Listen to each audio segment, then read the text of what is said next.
ইসলামী আইনের বিরুদ্ধে অপপ্রচার করা হয়। এরা তো ক্ষমতায় গেলে সমস্ত মানুষকে পঙ্গু বানায় ফেলবে। কয় কীভাবে?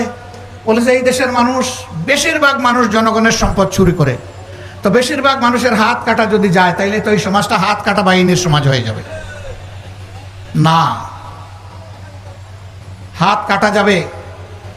এই আইন জারির পরে এই ধরনের অপরাধ যারা করবে তাদেরকে বলে দেওয়া হবে এখন থেকে এই অপরাধের সাথে যাদেরকে পাওয়া যাবে তাদের ক্ষমা নেই। 2 নম্বর, দেখা হবে যে লোকটি চুরি করেছে সে কি পেটের জ্বালায় যন্ত্রণায় আগুন নিবানোর জন্য চুরি করেছে।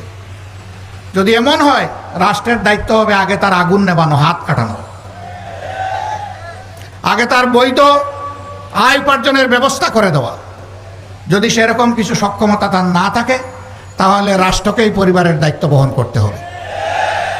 এরপরে লোভের বশবর্তী হয়ে কেউ যদি চুরি করে তাহলে 2-1টা হাত কাটা যাবে প্রকাশ্যে, গোপনে নয়, যাতে সারা দেশবাসী এইটা থেকে শিক্ষা নেয়।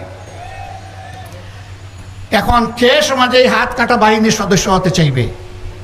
তখন পরিবারের সদস্যদেরকে বলবে চুরি করব তোমাদের জন্য, হাত কাটা যাবে আমার, আর এই হাত নিয়ে অপমানজনকভাবে আমি বেঁচে থাকবো। আমার পক্ষে আজ থেকে আর চুরি করা সম্ভব নয়।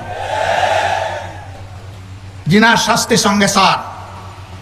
বলে যে সব মানুষই তাইলে মারা যাবে, এরকম গোপনে ছুটিয়ে প্রকাশ্যে কত ধরনের জিনা হচ্ছে। হ্যাঁ, ওরকম 2-1 জনের শাস্তি হলে বাকিরা তওবা করে আড়ালে চলে যাবে ইনশাআল্লাহ। মা বোনরা নিরাপদ হয়ে যাবে।